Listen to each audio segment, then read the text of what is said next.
Mesdames, Mesdemoiselles, Messieurs, amis fidèles à cette chaîne vidéo, bonjour et bienvenue.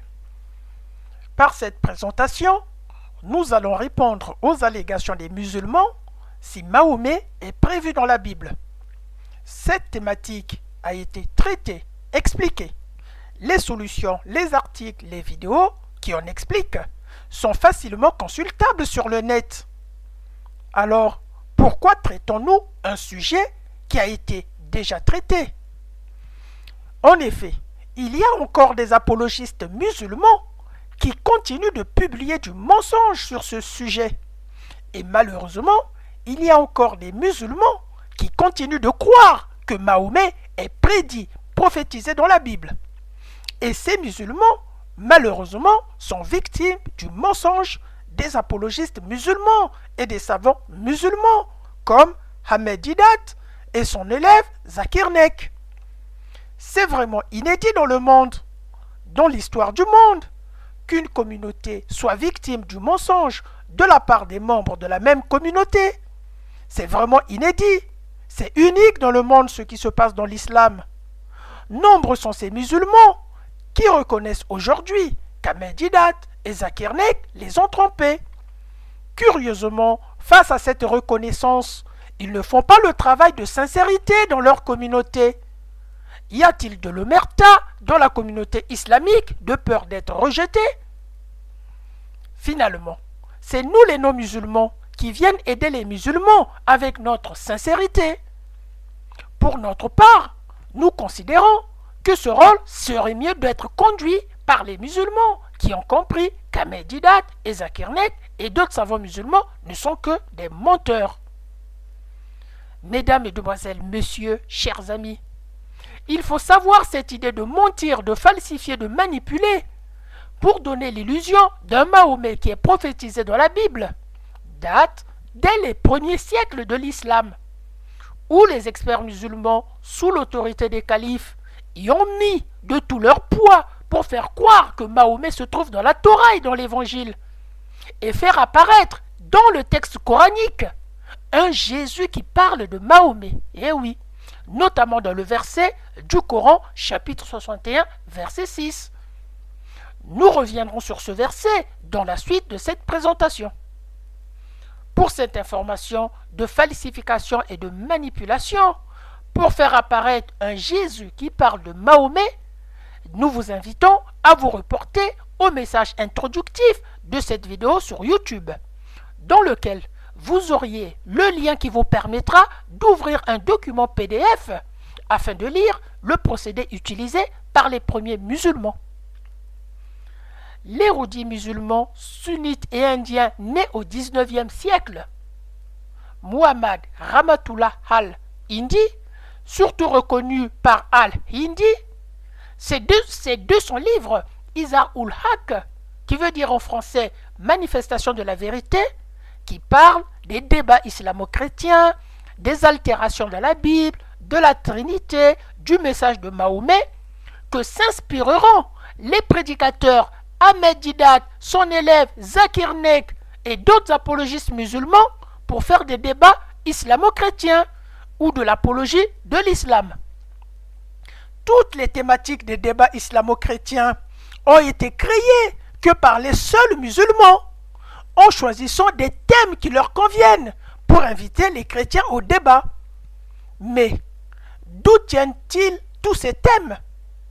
Ils s'inspirent des livres des savants musulmans, comme par exemple Al-Hindi, pour venir débattre avec les chrétiens que Mahomet est prédit dans la Bible. Muhammad Hamidullah, le fameux savant musulman, expert dans l'art de la taqiyya, souvenez-vous, nous avons consacré dernièrement une présentation sur lui et sur son livre Initiation à l'islam, va lui aussi dans le même sens que les savants musulmans en disant que Mahomet est prédit dans la Bible. Alors, quels sont les arguments utilisés par ces savants et érudits musulmans?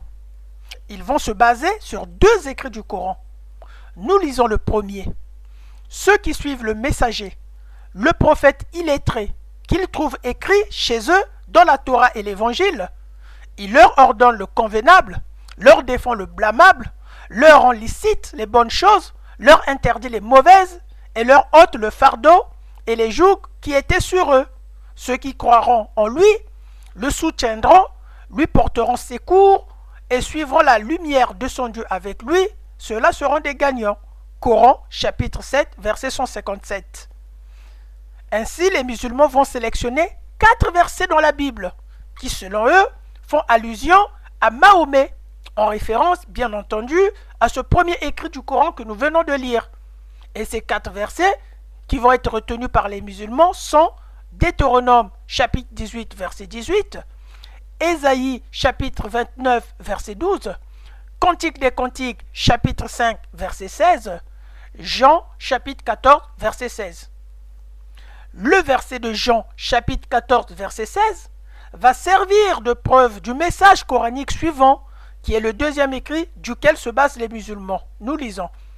Et quand Jésus, fils de Marie, dit « Ô enfants d'Israël, je suis vraiment le messager d'Allah, envoyé à vous, confirmateur de ce qui est dans la Torah et antérieur à moi, et annonciateur d'un messager à venir auprès de moi, dont le nom sera Ahmad. » Puis quand celui-ci vint avec eux avec des preuves évidentes, ils dirent « C'est là une magie manifeste. » Coran, chapitre 61, verset 6. Bien, nous vous informons, nous vous rappelons que ce verset a été manipulé par les premiers musulmans dans le but de faire parler un Jésus qui prononce le nom de Mahomet par le nom de Ahmad. Voir le lien du PDF figurant dans le texte introductif de cette vidéo sur YouTube et vous allez lire les explications sur cette manipulation du verset du Coran chapitre 61 verset 6 pour montrer un Jésus qui parle de Mahomet.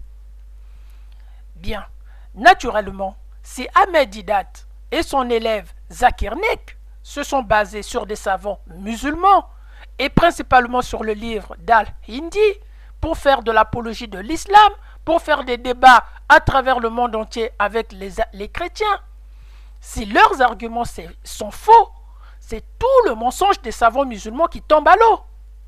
Alors, Mahomet est-il vraiment mentionné dans la Bible? C'est ce que nous allons voir, en tenant en compte les 4 versets bibliques retenus par les savants musulmans, afin de répondre à ces 4 questions, en examinant ces 4 versets dans leur contexte. Ces versets sont, nous vous les rappelons, Deutéronome chapitre 18, verset 18, Jean chapitre 14, verset 16, Ésaïe chapitre 29, verset 12, Cantique des Cantiques chapitre 5, verset 16. Ces 4 versets sont différents entre eux, ne parlent pas du même sujet, n'ont aucune connexion entre eux. C'est pourquoi nous avons estimé, pour votre compréhension, de diviser cette présentation en 2 parties, c'est-à-dire en 2 vidéos. Ainsi, la première partie des 2 premiers chapitres, à savoir 1. Explication du Deutéronome chapitre 18, verset 18, 2. Explication de Jean chapitre 14, verset 16, 3. La conclusion de la première partie. Et la deuxième partie, c'est-à-dire la deuxième vidéo, traitera les 2 derniers chapitres, soit 4. Explication de Ésaïe chapitre 29, verset 12, 5. Explication du Cantique des Cantiques chapitre 5, verset 16, 6. Conclusion de la deuxième partie.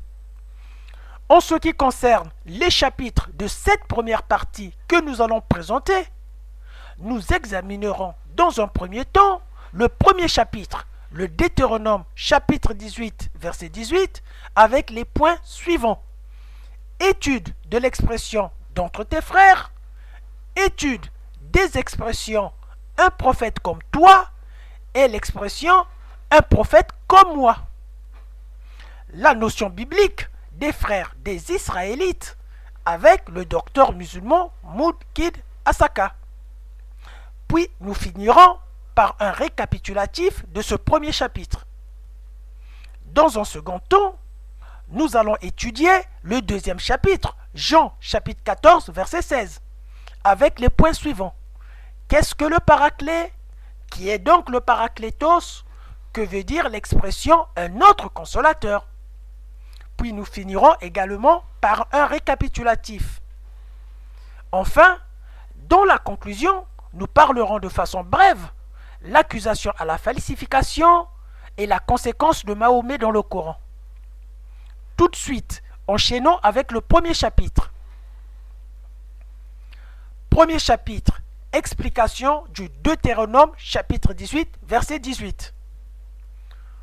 Pour ce chapitre, nous vous invitons à écouter Zakir Nek, qui est la position officielle des savants musulmans, pour lesquels Mahomet est prédit dans le Deutéronome chapitre 18, verset 18. Toutes les raisons qu'évoque Zakir Nek sont les raisons évoquées à l'unanimité par des savants musulmans. Écoutons Zakir Nek et on se retrouve tout de suite après. And the prophecy of Prophet Muhammad, peace be upon him, is mentioned in the scriptures of all the major world religions. It's even mentioned in the Bible. If you read the Old Testament, it's mentioned in the book of Deuteronomy, chapter number 18, verse number 18. Almighty God says, I shall raise them a prophet from among thy brethren, like unto thee, and I shall put my words into his mouth, and he shall speak all that I command him. This prophecy, which is mentioned in the Old Testament, in the book of Deuteronomy, chapter number 18, verse number 18, Almighty God speaks to Moses, peace be upon him, and says, I shall raise them a prophet from among thy brethren, like unto thee, and I shall put my words into his mouth, and he shall speak all that I command him. Many of the Christians, they say that this prophecy refers to Jesus Christ, peace be upon him. And when we ask them that how does this prophecy refer to Jesus Christ, peace be upon him, and they tell us that here the prophecy says, I shall raise them a prophet from among thy brethren, like unto thee. The prophet to come should be like Moses, peace be upon him. And the similarities the Christians give between Jesus and Moses, peace be upon them, is that Prophet Jesus and Prophet Moses, peace be upon them, both of them, they were Jews. And both Prophet Jesus and Prophet Moses, peace be upon them, both of them were prophets of God. If these two are the only similarities for the fulfillment of the prophecy, then all the prophets mentioned in the Bible after Moses, peace be upon him, fulfilled the prophecy. All the prophets mentioned after Prophet Moses, peace be upon him, were Jews and all were prophets of God. For example, Prophet Solomon, Ezekiel, Isaiah, Daniel, Joel, John the Baptist, all of them, they were Jews and all of them were prophets of God. If these two are the only similarities, then there are several prophets mentioned in the Bible which fulfill this prophecy. In fact, if we analyze, this prophecy does not befit anyone better than the last and final messenger, Prophet Muhammad, peace be upon him. Mesdames, Mesdemoiselles, Messieurs, dans la vidéo, Zakir Nek a souligné plusieurs points pour justifier que cette prophétie concerne Mahomet. Ce que nous allons faire, nous allons effectivement répondre à tous ces points, mais dans un ordre propre à nous, qui respecte une chronologie que nous estimons nécessaire pour faciliter la compréhension et donner d'autres explications qui ne sont pas dans les revendications de Zakir Nek dans sa vidéo, notamment celle d'un livre d'un savant musulman que vous allez découvrir avec nous. Lisons d'abord ce passage. L'Éternel ton Dieu te suscitera du milieu de toi, d'entre tes frères, un prophète comme moi, vous l'écouterez. Deutéronome chapitre 18, verset 15. Je leur susciterai du milieu de leurs frères un prophète comme toi, je mettrai mes paroles dans sa bouche, et il leur dira tout ce que je lui commanderai. Deutéronome chapitre 18, verset 18. Les musulmans exploitent de ces deux versets deux expressions. Nous citons l'expression du milieu de leurs frères et l'expression un prophète comme toi. Premièrement, concernant l'expression du milieu de leurs frères, ou dans d'autres traductions, c'est l'expression d'entre leurs frères. Les savants musulmans prétendent que l'expression d'entre leurs frères en Deutéronome chapitre 18 verset 18 désigne les cousins germains des fils d'Israël, et donc les Arabes qui sont descendants d'Ismaël. Une parenthèse avant de continuer. Les Arabes sont-ils descendants d'Ismaël? Bien sûr que non. Les Arabes ne sont pas descendants d'Ismaël. Encore un mensonge des savants musulmans pour valider la mission de Mahomet en Arabie, dans le cadre d'une filiation à Abraham. Nous le démontrerons un jour. Ce sujet se trouve dans notre agenda depuis un moment. De plus, historiquement et bibliquement, les Arabes existaient déjà bien avant même l'époque du père d'Abraham, bien avant qu'Abraham et Ismaël ne soient nés. D'autre part, l'Ancien Testament comme le Nouveau Testament ne disent pas que les Arabes sont des Ismaélites. Bien au contraire, la Bible parle séparément des Arabes d'un côté et des Ismaélites de l'autre côté, pour montrer qu'il s'agit de deux peuples différents. Après cette parenthèse, revenons sur notre sujet. Continuons. Deuxièmement, quant à l'expression « un prophète comme toi ». L'expression « un prophète comme toi ». Expression pour comparer Moïse à Mahomet. Pour expliquer que Mahomet est comme Moïse. Les musulmans pour cela évoquent les raisons suivantes. Mahomet est un serviteur de Dieu comme Moïse, pour différencier avec Jésus qui serait le Messie. Mahomet a un père et une mère comme Moïse, pour différencier avec Jésus qui est né miraculeusement. Mahomet s'est marié et avait des enfants comme Moïse, pour différencier avec Jésus qui n'avait ni femme ni enfant. Mahomet a reçu une loi et un code de vie détaillé comme Moïse, pour différencier avec Jésus qui n'a pas apporté la loi. Bien, ce que ces ignares ignorent, que Jésus n'a pas apporté la loi certes, mais il a renforcé la loi existante en la rendant davantage pure et saine. Mahomet a affronté ses ennemis et a obtenu la victoire comme Moïse. Pouf, encore un exemple sur la violence. Il ne restait que celui-là.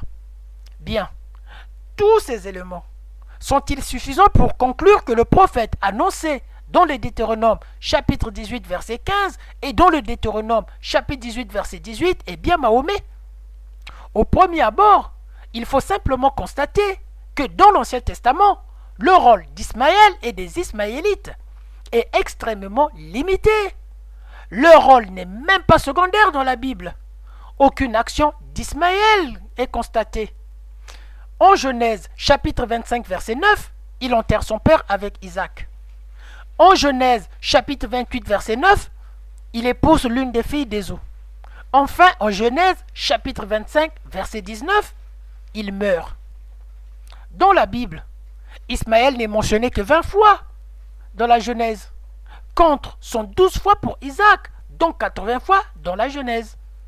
Les Ismaélites ne sont mentionnés que 8 fois dans la Genèse. C'est à eux que sera vendu Joseph. Genèse chapitre 37 verset 28. Et quelquefois, ils vont attaquer les Israélites, leur faire la guerre. Leur rôle n'est même pas secondaire dans la Bible. De plus, les Israélites ne leur accordent aucune importance depuis Moïse qui lui a ramené cette prophétie, depuis les prophètes, depuis les rois qui se sont succédés. Et soudain, les Ismaélites seraient rendus importants bibliquement comme par magie. Devinez par qui? Devinez? Par des savants musulmans. Non pas par des chercheurs, mais par des savants musulmans. Ces vrais imposteurs et falsificateurs de l'interprétation biblique. Bien. Après ce premier signalement sur l'absence d'importance dans la Bible d'Ismaël, que ce soit au niveau du rôle, les apologistes musulmans ne s'embarrassent pas quand il s'agit d'analyser les versets bibliques qu'ils citent. Les versets Deutéronome chapitre 18 verset 15 et Deutéronome chapitre 18 verset 18 sont pris isolément par les savants musulmans. De ces faits, ils les sortent de leur contexte. Faisons l'étude avec l'expression d'entre tes frères. Ainsi, nous allons faire une première vérification que la prophétie ne concerne pas Mahomet. Pour examiner les versets du Deutéronome chapitre 18 verset 15 et du Deutéronome chapitre 18 verset 18, nous allons les insérer dans un contexte plus large, pour avoir le début de l'explication, puis ensuite, dans un contexte moins large, pour expliquer le verset. La péricope mise dans son contexte plus large, en Deutéronome chapitre 5, versets 23 à 33, on remarque que le peuple d'Israël demande à Dieu un autre prophète. Et la réponse au peuple d'Israël sera donnée plus tard par Dieu, en Deutéronome chapitre 18, verset 15 et Deutéronome chapitre 18, verset 18. La péricope mise dans son contexte moins large du Deutéronome chapitre 18, verset 15 à 22, le contexte se poursuit avec le traitement des pratiques occultes interdites par Dieu, ainsi que du faux et du vrai prophète. Maintenant que nous avons compris le contexte général, nous pouvons analyser le passage suivant. Nous allons analyser ce passage au fur et à mesure que nous allons le lire. Nous lisons. L'Éternel ton Dieu te suscitera du milieu de toi, d'entre tes frères, un prophète comme moi.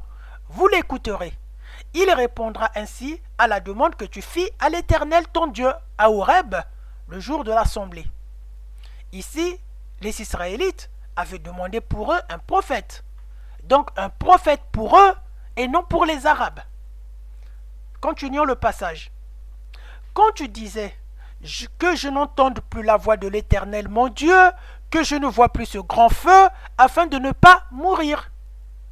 Ici, le passage veut dire, les enfants d'Israël avaient peur de la présence de Dieu sur terre, comme il apparut à Moïse sous forme de feu en lui parlant, car Dieu avait dit, l'homme ne peut voir ma face, sinon il va mourir. Voilà, on va continuer. Le passage, à lire le passage. L'Éternel me dit, ce qu'ils ont dit est bien. Vous voyez, ici, Dieu vient de valider la demande des enfants d'Israël. Dieu valide cette demande en disant, ce qu'ils ont dit est bien. Et le passage se poursuit, je leur susciterai du milieu de leurs frères un prophète comme toi, je mettrai mes paroles dans sa bouche, il leur dira tout ce que je lui commanderai. Ici, Dieu dit, le prophète sera envoyé aux Israélites pour satisfaire leur demande, parce que ce sont les Israélites qui ont fait la demande. Et on va continuer pour finir avec ce passage. Et si quelqu'un n'écoute pas mes paroles, qu'il dira en mon nom, c'est moi qui lui en demanderai compte. Mais le prophète qui aura l'audace de dire en mon nom une parole que je ne lui aurai point commandé de dire, ou qui parlera au nom d'autres dieux, ce prophète-là sera puni de mort. Peut-être diras-tu dans ton cœur, comment connaîtrons-nous la parole que l'Éternel n'aura point dite? Quand ce que dira le prophète n'aura pas lieu et n'arrivera pas, ce sera une parole que l'Éternel n'aura point dite. C'est par audace que le prophète l'aura dite, n'aie pas peur de lui. Deutéronome chapitre 18, versets 15 à 22.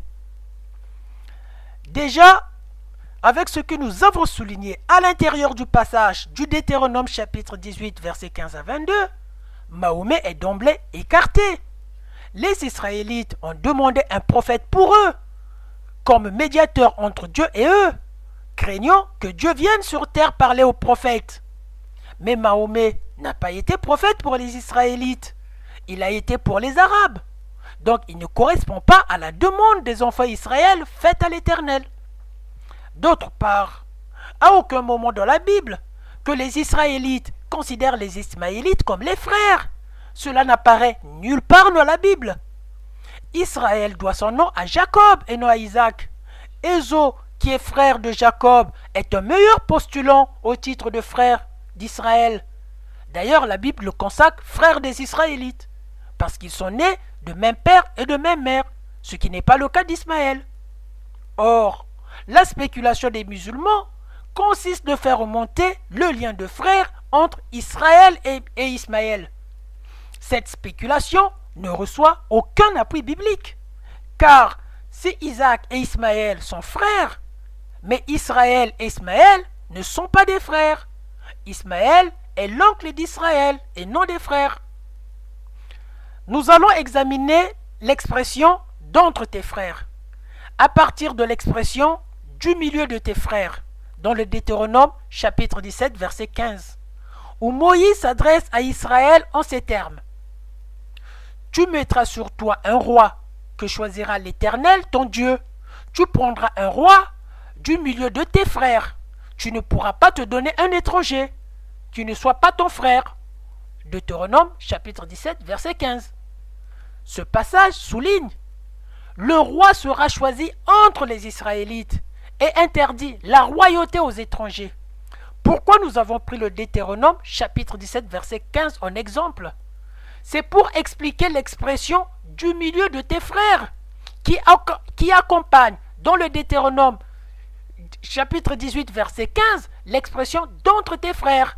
Parce que dans le Deutéronome chapitre 17 verset 15, le prophète Moïse explique ce que veut dire l'expression du milieu de tes frères. Relisons ce verset. Tu mettras sur toi un roi qui choisira l'Éternel ton Dieu. Tu prendras un roi du milieu de tes frères. Et le prophète Moïse explique l'expression du milieu de tes frères. On va continuer le passage, le verset. Tu ne pourras pas te donner un étranger qui ne soit pas ton frère. Deutéronome chapitre 17 verset 15.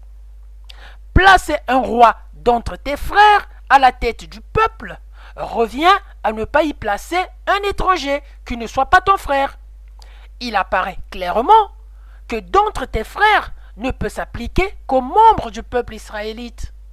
On voit que le terme du milieu de tes frères désigne et confirme parfaitement les Israélites et aucune personne étrangère.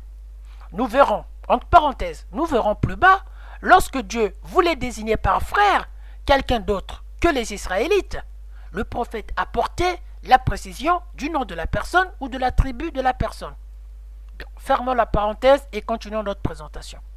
Bien, ici encore, Mahomet est disqualifié, car l'expression du milieu de tes frères veut dire la même chose que l'expression d'entre tes frères.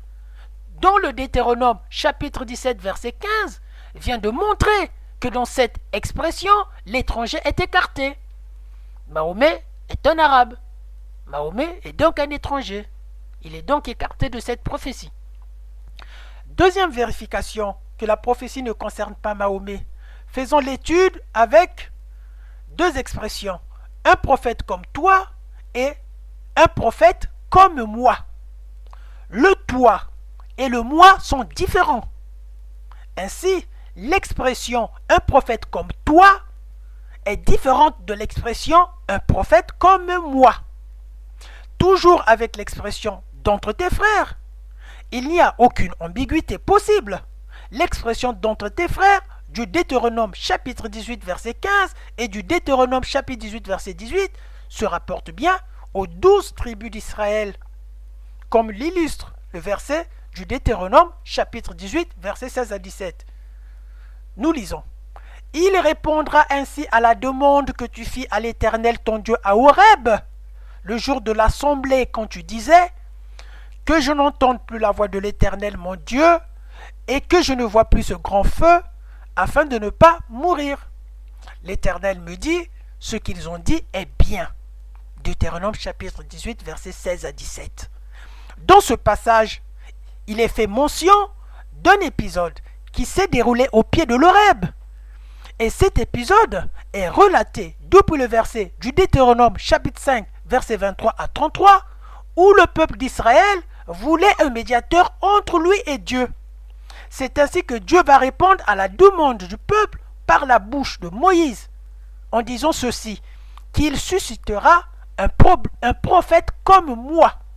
Ce qui veut dire qu'il suscitera un prophète comme Moïse parmi le peuple. Ce qui veut dire d'entre tes frères. Donc l'expression comme moi veut dire d'entre tes frères. Dans sa demande, le peuple israélite n'avait pas demandé un médiateur étranger, mais quelqu'un qui soit d'entre leurs frères, c'est-à-dire un Israélite. Dieu répond à Israël exactement selon sa demande, préalablement jugée bonne. Souvenez-vous, quand au Deutéronome chapitre 18 verset 17, l'Éternel me dit, ce qu'ils ont dit est bien. Voyez, dire que les Israélites et les Ismaélites sont des frères, donc l'expression d'entre tes frères ne désigne pas les descendants d'Israël, mais les descendants d'Ismaël. Ceci est une réponse forcée des savants musulmans, car dans les récits bibliques ne reflètent pas ce genre de raisonnement. Les vrais frères, sont les frères directs. Les frères directs sont d'abord les Israélites entre eux. À l'époque de Moïse, la parenté entre la descendance d'Isaac et la descendance d'Ismaël était éloignée de plusieurs centaines d'années, que les Israélites, à l'époque de Moïse qui a donné cette prophétie, ne les considéraient pas comme des frères, mais plutôt comme des ennemis, qui parfois les agressaient, les faisaient la guerre. Vous pouvez vérifier avec les versets suivants. Notez ces versets. Psaume, chapitre 23, versets 5 à 7.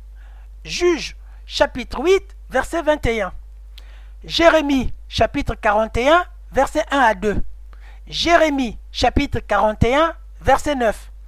2 Rois, chapitre 25, verset 25. La référence au terme du milieu de leurs frères au Deutéronome, chapitre 17, verset 15, confirme que l'expression d'entre leurs frères du Deutéronome, chapitre 18, verset 15, désigne parmi leurs frères. Si l'on reprend les comparaisons soutenues par les musulmans, un prophète qui va faire la guerre comme Mahomet, un prophète qui va ramener la loi comme Mahomet, un prophète qui va faire ça, qui va faire ceci comme Mahomet. Mais dans ces comparaisons, c'est aussi un prophète qui ne va pas parler aux Juifs, mais aux Arabes. C'est ridicule, car la comparaison dont parle Deutéronome 18, verset 18, avec l'expression « un prophète comme toi », ne se situe même pas aux comparaisons soulevées par les savants musulmans. C'est vraiment une falsification de la Bible. Au regard du verset du Deutéronome chapitre 18 verset 18, il est clair à ce sujet, il ne s'agit pas de faire la guerre. Dieu dit, je mettrai mes paroles dans sa bouche, il leur dira tout ce que je lui commanderai. Voilà ce que rapporte ce passage, rien de plus. Le rôle, c'est de donner seulement aux Israélites ce que Dieu ordonnera. C'est un résumé saisissant du ministère prophétique tel qu'on le rencontre depuis Samuel jusqu'au grand prophète de l'exil. Et l'expression « un prophète comme moi » vient renforcer l'idée que le prophète à venir sera membre du peuple de Moïse. C'est ce que signifie l'expression « un prophète comme moi », c'est-à-dire un prophète parmi les enfants d'Israël. Les caractéristiques identiques entre Moïse et le prophète à venir ne sont celles des comparaisons retenues par des savants musulmans. La caractéristique identique de l'expression « un prophète comme toi » veut simplement dire un homme qui parlera au peuple israélite ce que Dieu lui demandera. Et ceci n'a rien à voir avec les enfants nés d'un père et d'une mère, avoir des enfants, être mariés, faire la guerre, etc., etc. Maintenant, nous allons expliquer l'expression « un prophète comme moi » et l'expression « un prophète comme toi ». C'est un résumé. Donc, écoutez bien. L'expression « un prophète comme moi » veut dire un prophète qui sera israélite, et cette expression veut dire la même chose que l'expression « d'entre tes frères ». L'expression « un prophète comme toi » veut dire un prophète qui parlera ce que Dieu va dire au peuple. C'est ce que Moïse faisait. C'est pourquoi on dit un prophète comme toi. Si l'on mélange l'expression un prophète comme toi et l'expression d'entre tes frères, l'exégèse finale est ceci, l'exégèse de la péricope. Un prophète israélite qui va prononcer aux Israélites ce que Dieu lui demandera. On répète, l'exégèse finale de la péricope. Un prophète israélite qui va prononcer aux Israélites ce que Dieu lui demandera. Voilà. Mahomet n'a pas été prophète aux Israélites. Il a enseigné aux Arabes. Mahomet n'est pas israélite. Il est arabe. Il est donc écarté. Maintenant, nous allons voir la notion biblique de frères des Israélites, selon le docteur musulman Munkid Asaka. Bien, nous allons examiner les spéculations du docteur musulman, spéculations qu'on ne retrouve pas dans la vidéo de Zakernek, comme nous l'avons déjà signifié au début. Nous allons examiner deux cas. Le premier, il tente de démontrer que l'expression « d'entre leurs frères » désigne le cousin germain, qui seront les Arabes. Et dans le deuxième cas, il tente d'expliquer que l'expression « d'entre leurs frères » désigne les oncles, qui seront toujours les Arabes. Bien, donc, il cherche à démontrer avec l'unique expression « d'entre leurs frères » à la fois les cousins germains et les oncles des Israélites. Vous savez, ce sont des savants musulmans, vous les connaissez maintenant assez mieux que nous. Bien. Premier cas, dans son livre apologétique, en page 135, le docteur musulman, Munkid Asaka, se fonde sur 3 versets de la Bible pour dire que l'expression « d'entre leurs frères » désigne le cousin germain. Nous lisons ces 3 versets de la Bible retenus par ce docteur musulman dans son livre. Le premier verset, de Kadès, Moïse envoya des messagers au roi d'Édom pour lui dire « Ainsi parle ton frère Israël. Tu sais toutes les souffrances que nous avons éprouvées. » Nombre chapitre 20, verset 14. Deuxième verset. « Tu n'auras point en abomination l'Édomite, car il est ton frère. » Deutéronome chapitre 23, verset 7. Troisième verset, le dernier qu'il a retenu. « Donne cet ordre au peuple, vous allez passer à la frontière de vos frères, les fils d'Ézau, qui habitent en Séhir. Ils vous craindront, vous soyez bien sur vos gardes. » Deutéronome chapitre 2, verset 4. Nous allons répondre à ce livre apologétique, à savoir pourquoi les Édomites, parce que dans les 3 versets concernent que les Édomites. Pourquoi les Édomites, qui ne sont pas des Israélites, sont qualifiés de frères d'Israël dans la Bible? Les Édomites descendent d'Ézau. Et Ézau fut effectivement le frère de Jacob Israël. Donc les Édomites qui descendent d'Ézau sont bien frères des Israélites qui eux descendent d'Israël. Dès lors, Ézau et Israël sont des frères. Ce qui n'est pas le cas d'Ismaël, qui fut le frère d'Isaac. Autrement dit, Ismaël serait l'oncle d'Israël et non le frère d'Israël. Bien que la notion de frère peut avoir une connotation large, néanmoins, faire ce rapprochement est faible et forcé au regard du contexte du Deutéronome chapitre 18 verset 15 et du Deutéronome chapitre 18 verset 18. On rappelle, en dehors du contexte, le premier signe qui explique l'expression « d'entre tes frères » est l'expression « du milieu de tes frères ». Voyez, donc l'expression « d'entre tes frères » est expliquée par l'expression « du milieu de tes frères ». Observons maintenant la deuxième thèse soutenue par le docteur musulman. Deuxième cas, le docteur musulman se réfère également au second livre des Chroniques, au verset 2 Chroniques, chapitre 36, verset 10, où Joachim est appelé frère de Sédécias, alors que dans le passage parallèle du second livre des Rois, au verset 2 Rois, chapitre 24, verset 17, ce dernier est désigné comme l'oncle de Joachim. Lisons ces 2 versets retenus par ce docteur musulman. « Et le roi de Babylone établit roi à la place de Joachim, Mathania, son oncle, dont il changea le nom en celui de Sédécias. » Ce passage montre que Sédécias est oncle de Joachim. Et le passage suivant dit autre chose.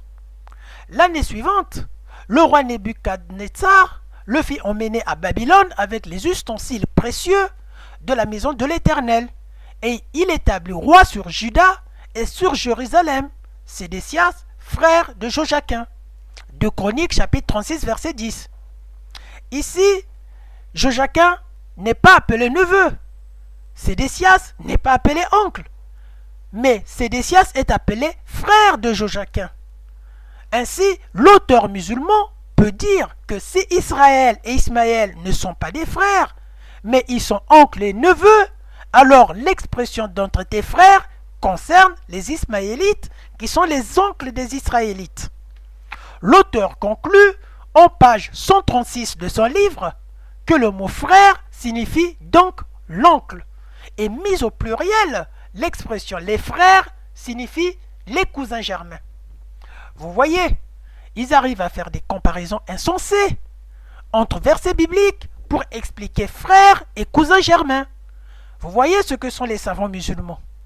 Nous allons y répondre, à savoir pourquoi Joachim, le neveu, et Sédécias, l'oncle, sont appelés Sédécias, frère de Joachim, dans la Bible.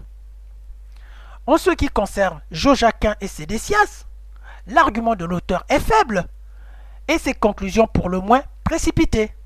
Les récits bibliques se rapportant à la succession de Josias, 2 Rois, chapitre 23, verset 24, et dans divers passages en Jérémie, montrent clairement que Sédécias est l'oncle de Joachim. Donc la Bible, dans son intégralité, témoigne que Sédécias est l'oncle de Joachim. Pourquoi l'unique verset, c'est-à-dire le deuxième livre des Chroniques, en fait son frère, dans l'unique verset parmi tous les versets de la Bible. Dans 1 Chronique, chapitre 3, versets 15 à 16, le rédacteur distingue deux Sédécias. C'est dans 1 Chronique, chapitre 3, versets 15 à 16, qu'il faut trouver le résultat. Parce que dans ce verset, le rédacteur distingue déjà deux Sédécias. Un qui est oncle et un autre qui est frère de Joachim. Vous pouvez le vérifier en lisant le verset de 1 Chronique, chapitre 3, versets 15 à 16. C'est donc sur cette base que 2 Chroniques, chapitre 36, verset 10, fait de Sédécias le frère de Joachim.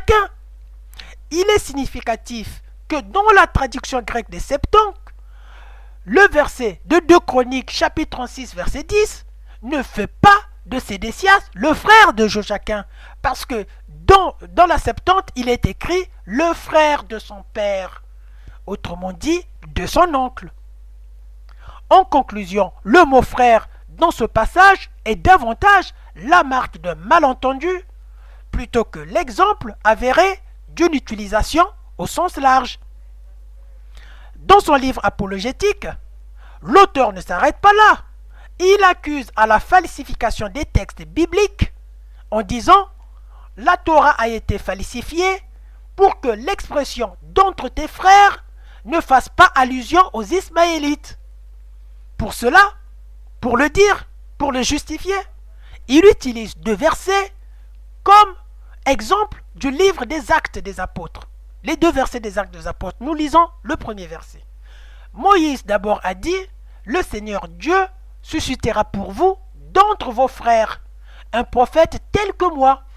Vous l'écouterez en tout ce qu'il vous dira. » Donc, Actes chapitre 3, verset 22, dans ce verset, on ne parle que d'entre vos frères. On n'a pas l'expression au milieu de vos frères ou l'expression du milieu de toi. Et dans le deuxième verset, toujours des Actes des Apôtres, qu'il prend l'exemple, nous lisons. C'est lui, Moïse, qui a dit aux Israélites, Dieu vous suscitera d'entre vos frères, voyez, ici encore, d'entre vos frères, un prophète comme moi. Actes chapitre 7, verset 37. Bien.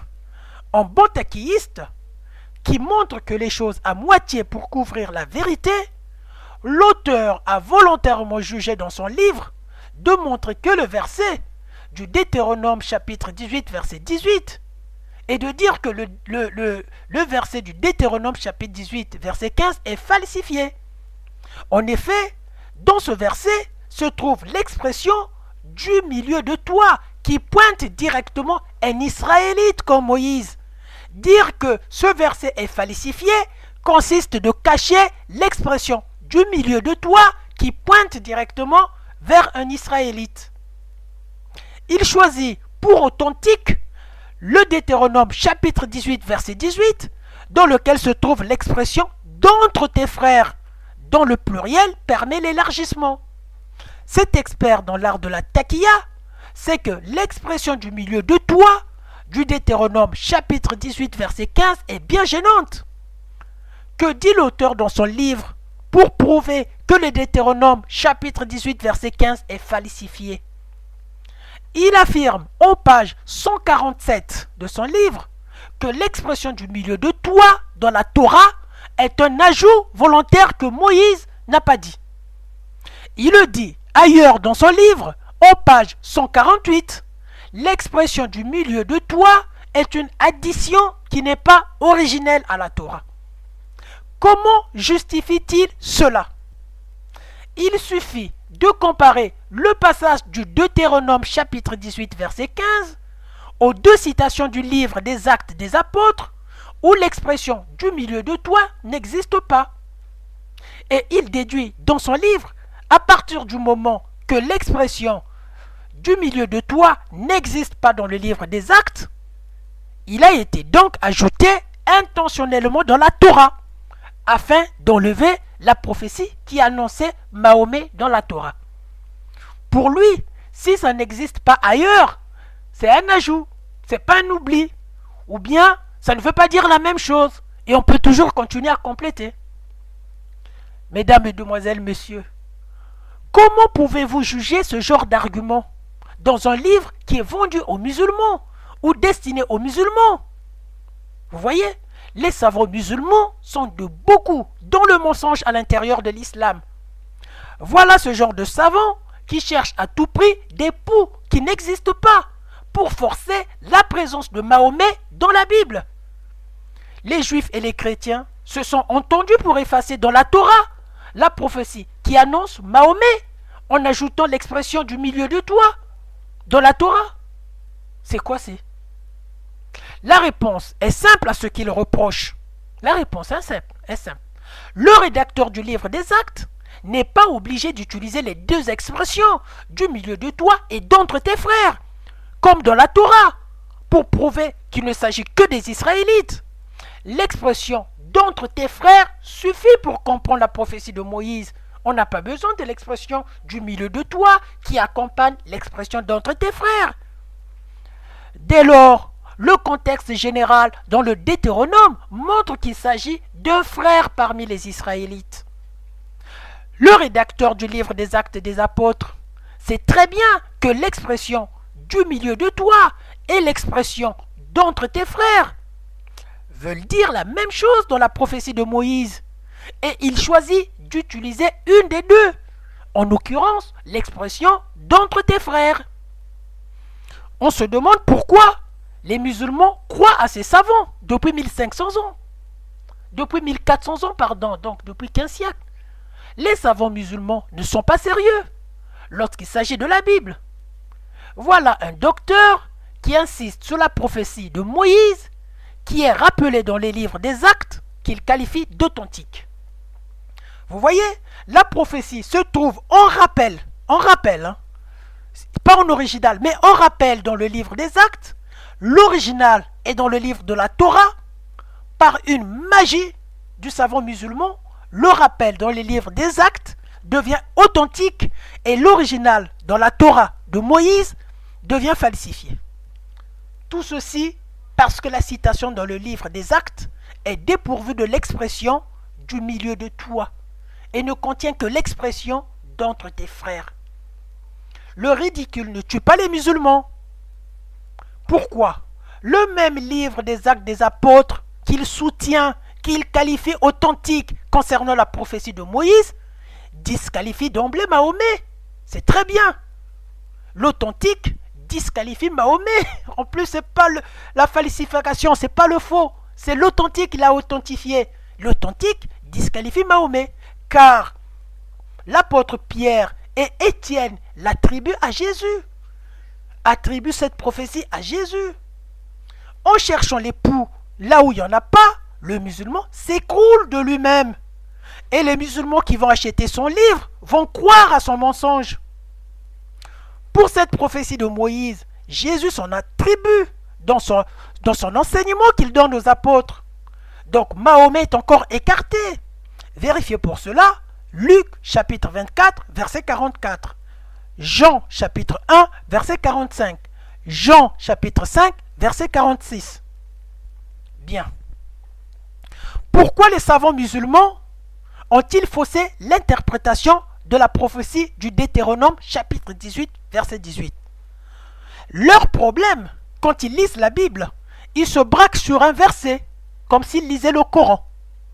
Ils ont été trompés parce qu'ils ont été bornés par l'unique expression d'entre tes frères, sans lire le contexte général de la prophétie, sans lire le verset précédent du Deutéronome chapitre 18, verset 15, qui montre le temps avec l'expression du milieu de toi, pour déterminer qu'il s'agit uniquement des Israélites.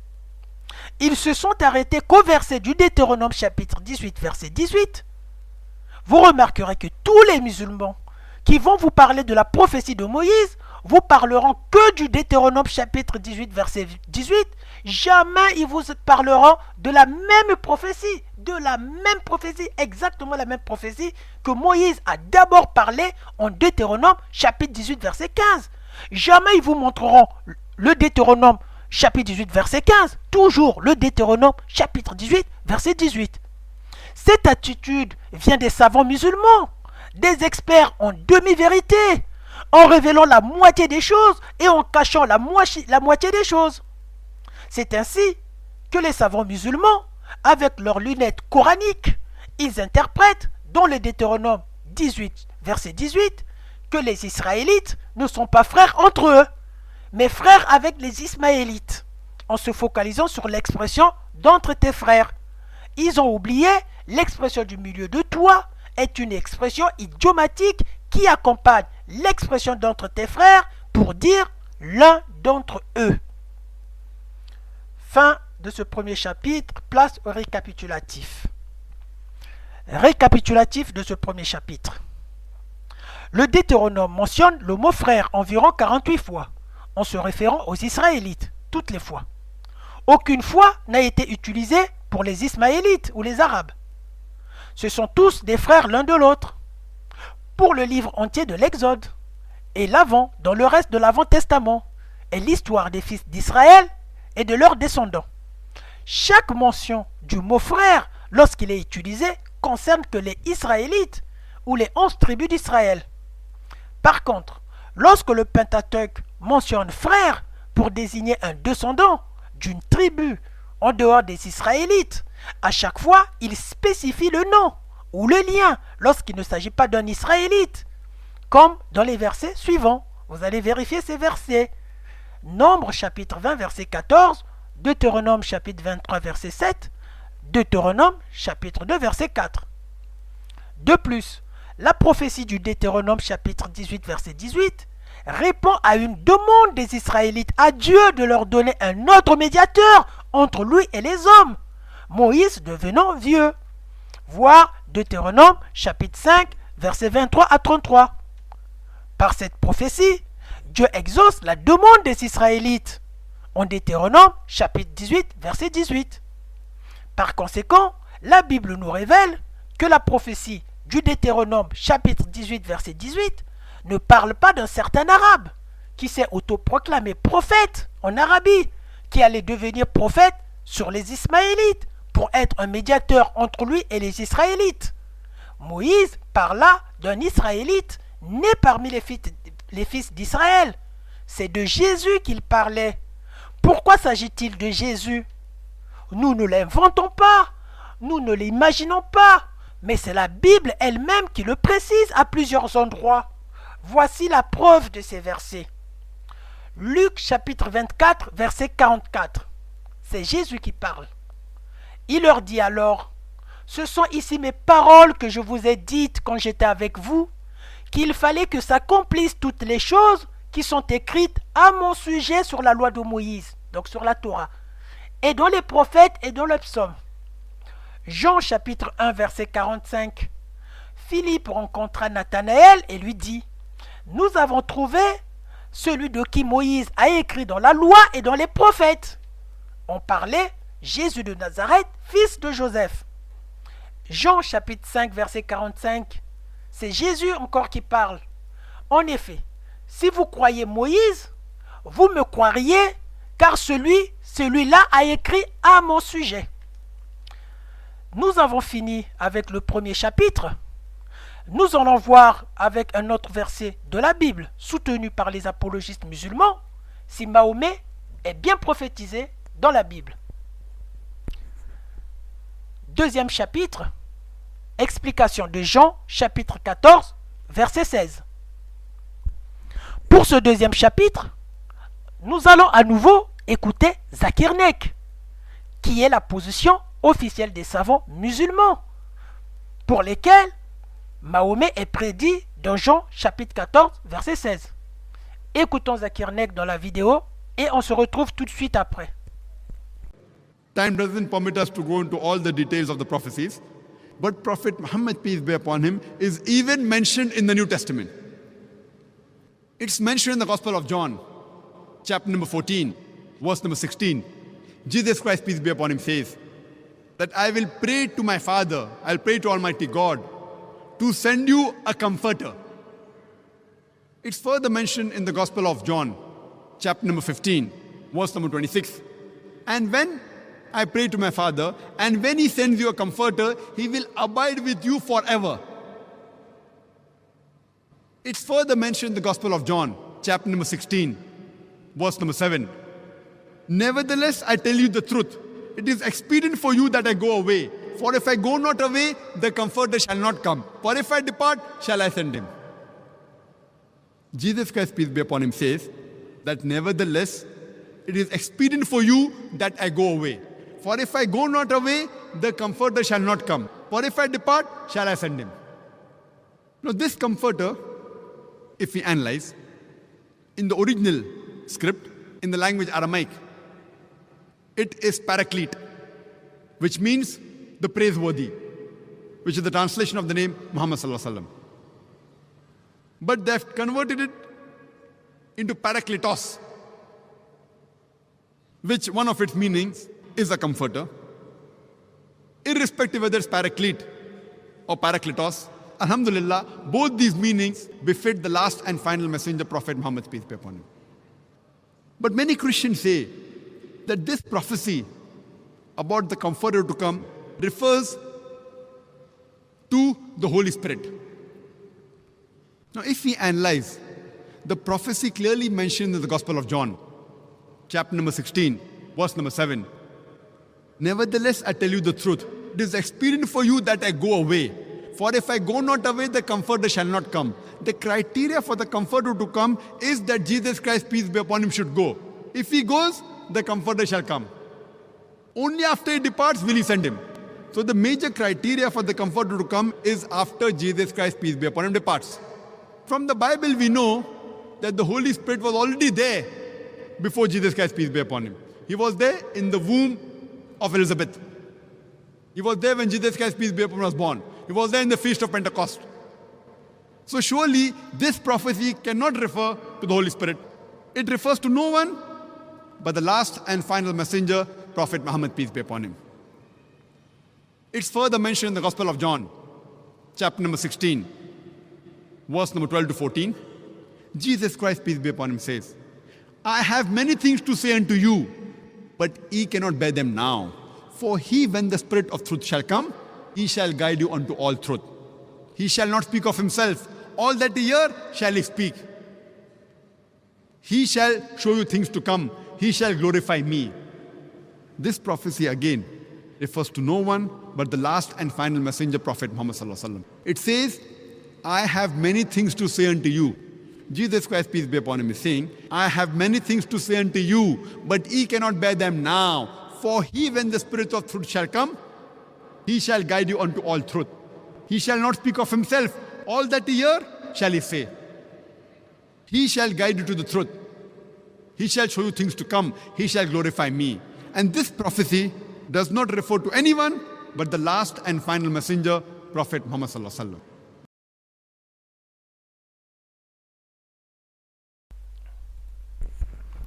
Bien, dans cette vidéo, Zakir Nek a utilisé tous les versets de l'apôtre Jean, versets qui parlent du Parakletos, et les attributs aux prophéties qui annoncent Mahomet dans l'évangile.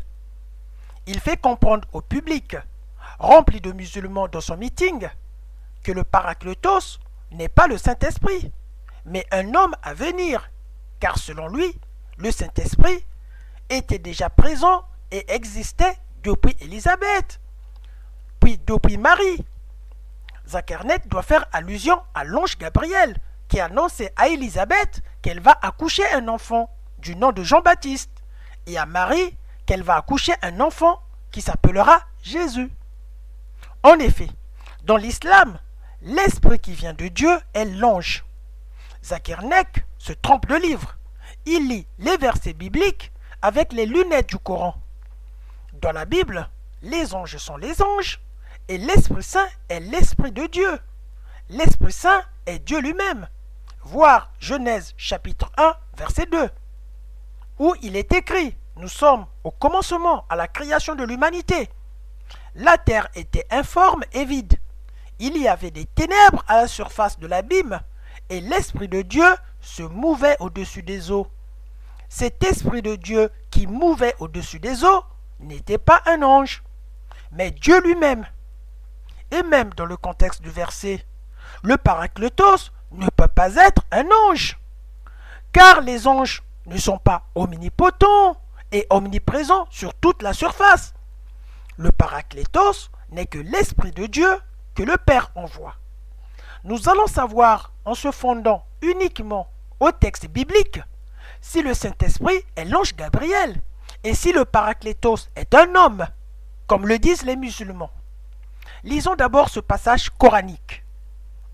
Et quand Jésus, fils de Marie, dit « Ô enfants d'Israël, je suis venu, je suis vraiment le messager d'Allah, envoyé à vous, confirmateur de ce qui, dans la Torah, est antérieur à moi, et annonciateur d'un messager à venir après moi, et dont le nom sera Ahmad. Puis quand celui-ci vint à eux avec des preuves évidentes, ils dirent « C'est là une magie manifeste ». Coran, chapitre 61, verset 6. Comme c'est Jésus qui parle dans ce passage, c'est Jésus que le Coran fait parler dans ce passage. Alors pour les musulmans, cette annonciation de la part de Jésus dans le Coran doit se figurer dans l'Évangile. C'est ainsi qu'ils veulent utiliser l'Évangile comme preuve externe pour justifier le soi-disant sceau de Mahomet. Et c'est dans Jean chapitre 14 verset 16 que les savants musulmans vont trouver leur justification. Lisons le verset de Jean chapitre 14 verset 16. Et moi je prierai les pères, et il vous donnera un autre paraclet, afin qu'il demeure éternellement avec vous, l'esprit de vérité que le monde ne peut recevoir, parce qu'il ne le voit point et ne le connaît point, mais vous, vous le connaissez, car il demeure avec vous et il sera en vous. Jean chapitre 14 verset 16. Qu'est-ce que le paraclet? Ce terme grec a reçu d'autres noms dans sa définition. Le paraclet, c'est l'avocat, le paraclet, c'est l'assistant, le paraclet, c'est le défenseur, le paraclet, c'est le consolateur. En ce qui concerne le terme paraclet, le texte original grec mentionne parakletos. Mais les musulmans, conscients du fait que le texte original du Nouveau Testament a été écrit en grec, choisissent la seconde façon de lire le grec, periklitos, terme qui demande de modifier jusqu'à 4 voyelles pour y parvenir. Mais en tant que spécialiste de la falsification de la Bible, 4 voyelles à changer ne sont pas assez pour les savants musulmans. Ces tricheurs experts sur la fraude et le mensonge ont substitué les voyelles A, E, O à l'intérieur du mot grec de parakletos en des voyelles E, I, Y, O pour donner périklitos. Or, les musulmans ont choisi périklitos qui traduit par glorieux pour le faire correspondre à Ahmad qui veut dire le glorieux. C'est ainsi qu'ils ont accusé que les chrétiens ont falsifié la Bible en remplaçant par périkletos, parakletos. Si périklitos traduit par glorieux, le parakletos qu'il rejette traduit par consolateur, assistant, avocat défenseur. En s'appuyant Donc sur le verset si haut du Coran chapitre 61 verset 6, les savants musulmans affirment que les versets de Jean chapitre 14 verset 16 et de Jean chapitre 16 verset 7 décrivent une prophétie sur la venue de Mahomet. Et le mot de la Bible est Périclitos, qui signifie glorieux, en se référant au nom arabe de Hamad, qui est aussi une autre appellation de Mahomet dans le Coran, tous les deux ayant pour sens le glorifié et le glorieux. Même comme les musulmans le prétendent, Périclitos est le mot original. Le verset dans ce cas se lirait comme suit. Il vous donnera un autre hautement loué. Il vous enverra un autre hautement loué. Ce qui n'aurait aucune logique, ce qui n'aurait aucun sens vu le contexte, et serait complètement hors sujet. Jésus était en train de dire plutôt ceci. Je fus votre consolateur, votre aide et votre réconfort. J'ai encore beaucoup de choses à vous enseigner. Je m'en vais et pour cette raison, je vais vous envoyer un autre consolateur comme moi. Or, tous les manuscrits en langue grecque confirment Parakletos. Aucun manuscrit connu parle de Périclitos. L'expression Périclitos est le passage en force des savants musulmans, ces experts dans l'art de la fraude. Quels que soient les doutes sur le mot Parakletos, on peut simplement consulter les manuscrits existants. Ils sont à disposition de toute personne qui veut les examiner, y compris deux des plus anciens, le Codex Sinaiticus et le Codex Alexandrinus, à la Bibliothèque britannique de Londres. Et d'autre part, il y a plus de 70 manuscrits du Nouveau Testament en langue grecque qui existent avant l'époque de Mahomet, pendant l'époque de Mahomet, après l'époque de Mahomet, jusqu'à nos jours. Dans aucun d'entre eux, on ne trouve le mot Périclitos. Tous les manuscrits utilisent le mot Parakletos. Et le mot Périclitos n'apparaît nulle part dans la Bible. Mahomet n'est donc pas dans la Bible. Puisque Périclitos n'existe pas dans la Bible et Mahomet n'est pas Parakletos. Un autre problème surgit quand les musulmans lisent Jean chapitre 14 verset 16. Ils citent ce verset ainsi que celui de Jean chapitre 16 verset 7 et ils restent bloqués et bornés sur l'expression consolateur qui sera envoyé. Consolateur qui sera envoyé, puis referment la Bible. Déjà, les savants musulmans ont choisi Périclitos comme expression authentique. Et Périclitos n'est pas le consolateur, plutôt le glorieux. Mais, comme le ridicule ne tue pas, ils vont dire que le consolateur c'est Mahomet. C'est-à-dire, si l'on traduit en grec, on dira que le Parakletos c'est Mahomet, alors que c'est l'expression qu'ils ont rejetée. Difficile de comprendre les savants musulmans, surtout lorsqu'ils ont décidé de trouver Mahomet dans la Bible. Ils ne réalisent pas que la Bible est un livre saint. La Bible est un livre de Dieu qu'il ne suffit pas de lire littéralement pour la comprendre, mais il faut la méditer pour comprendre. C'est dangereux ce que font les musulmans, car le faisant, ils vont sortir n'importe quel verset de leur contexte et colporter des réponses fausses de la Bible, colporter du mensonge à leurs coreligionnaires musulmans. Vous voyez? Bien. Qui est donc le Parakletos? Qui est donc le consolateur? Qui est donc l'assistant? Qui est donc l'avocat? Qui est donc le défenseur? Tous ces mots qui veulent dire la même chose. Jésus dit que le Parakletos n'est pas un être humain. Jean chapitre 14 verset 16. Il demeure éternellement avec vous. Un être humain ne vit pas éternellement. Jean chapitre 14 verset 17.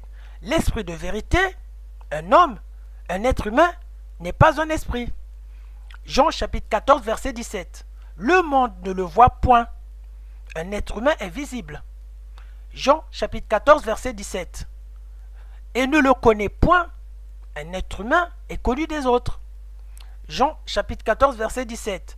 Il sera en vous. Un être humain ne peut être à l'intérieur d'un autre.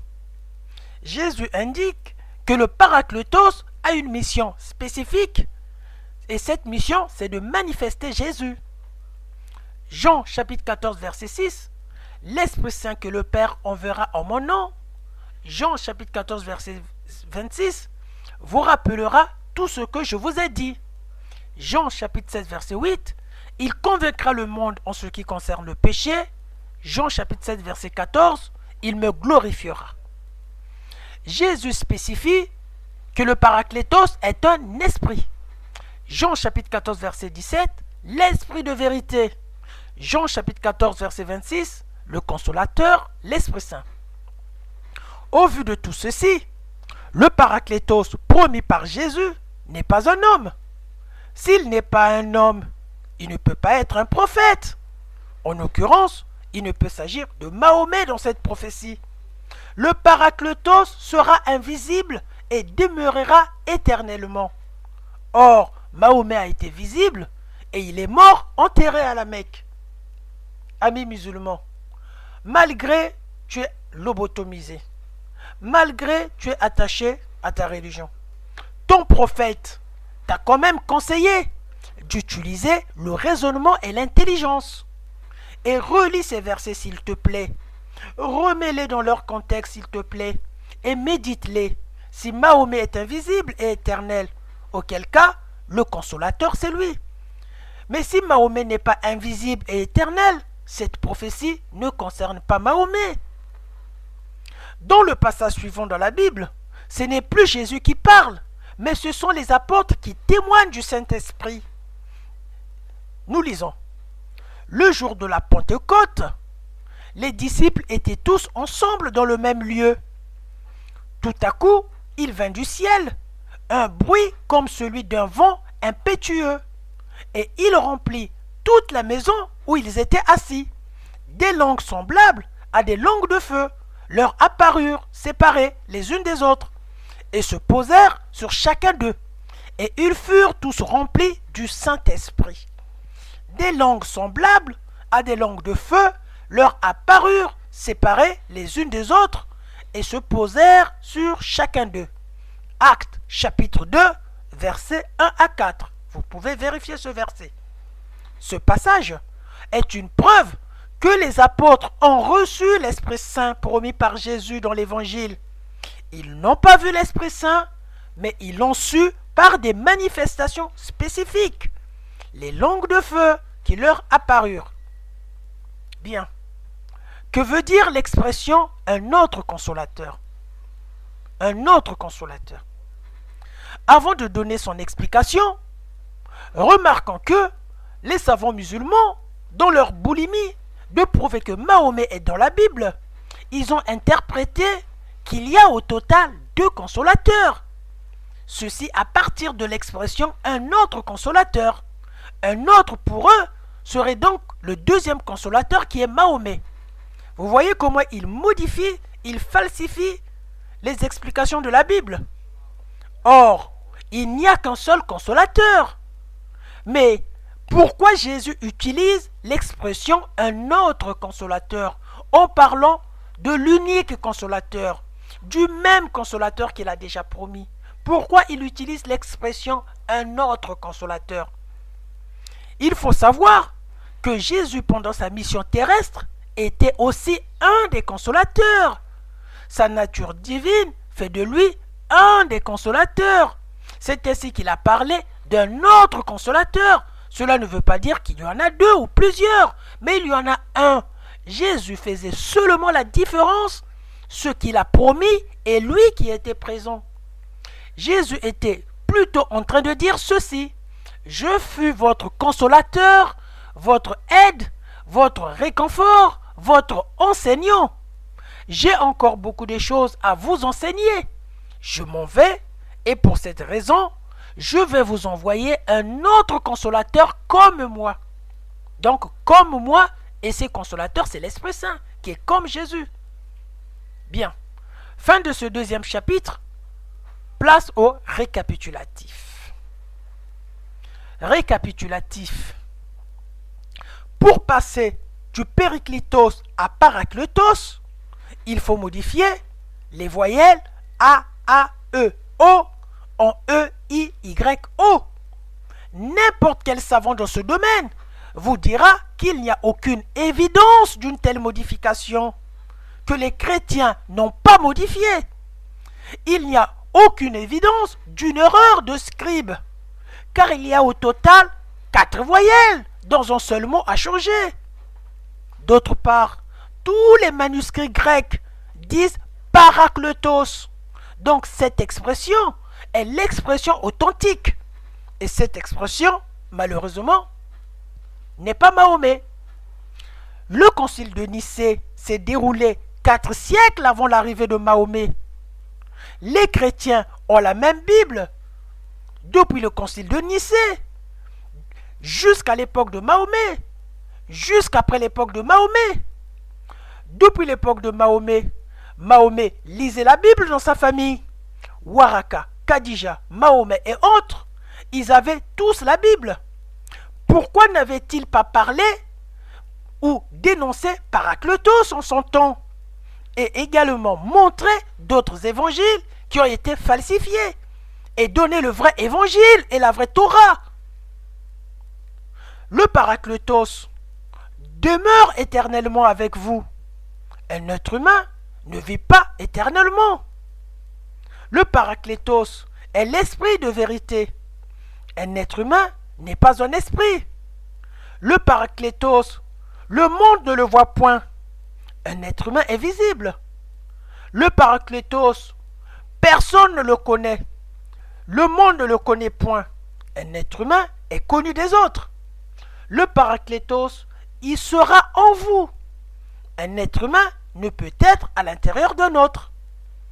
Jésus n'a donc pas mentionné un arabe pour guider les apôtres, pour enseigner les apôtres, pour leur apprendre la bonne nouvelle. Mais Jésus avait promis l'Esprit Saint. Cela est expliqué et s'est accompli en Actes chapitre 2, versets 1 à 4 que nous venons de voir. Quand les disciples ont reçu l'Esprit Saint, la force agissante de Dieu pour faire des miracles. Comme l'ange Gabriel avait mentionné que l'Esprit Saint de Dieu viendrait sur Marie, Luc chapitre 1 verset 35, pour la fameuse grossesse miraculeuse. Si l'on prend pour vrai l'hypothèse des savants musulmans, que Mahomet est le consolateur promis, dans ce cas, nous lisons la prophétie suivante. Si Mahomet est le consolateur, donc la prophétie dit ceci: quand arrivera le consolateur que je vous enverrai de la part du Père, l'Esprit de la vérité qui provient du Père, celui-là témoignera à mon sujet. Jean chapitre 15, verset 26. Dans ce passage, c'est Jésus qui a le pouvoir d'envoyer un prophète sur terre. Or, si l'on considère que c'est Dieu qui envoie les prophètes sur terre, c'est Dieu qui a le pouvoir d'envoyer les prophètes sur terre, Jésus est le Dieu de Mahomet. Parce que Jésus, dans Jean chapitre 15, verset 26, Jésus va envoyer le consolateur sur terre. Donc Jésus est le Dieu de Mahomet parce qu'il va envoyer Mahomet sur terre. Pourquoi donc nier sa divinité dans l'islam? Les savants musulmans, en s'accaparant du consolateur que c'est Mahomet, se ridiculisent. Vous voyez? En réalité, le Parakletos a été promis du temps des apôtres pour les accompagner et les rappeler toutes choses et rester éternellement aux croyants. C'est rester éternellement, c'est être omnipotent, c'est être partout. Est-ce que Mahomet est venu du temps des apôtres? Non, il ne les a même pas connus. Est-ce que Mahomet est resté éternellement avec les hommes? Non, Mahomet est mort et enterré à la Mecque. Nous avons fini notre étude. Nous allons à présent conclure cette présentation. Conclusion de cette première partie. Le problème des musulmans, c'est qu'ils croient que Mahomet est un vrai prophète. Et tout ce qui est écrit dans le Coran vient de Dieu. C'est ainsi qu'ils viennent vérifier sur la Bible, comme preuve externe. Les savants musulmans sont des grands menteurs qui ne font que falsifier les explications du Coran pour mentir aux musulmans et renforcent aux musulmans l'idée que le Coran est vrai. Avec cet état d'esprit, dès que la Bible n'apporte pas les justifications qu'ils ont besoin, les premières accusations commencent. Les scribes ont effacé des passages qui parlent de Mahomet. La Bible est falsifiée.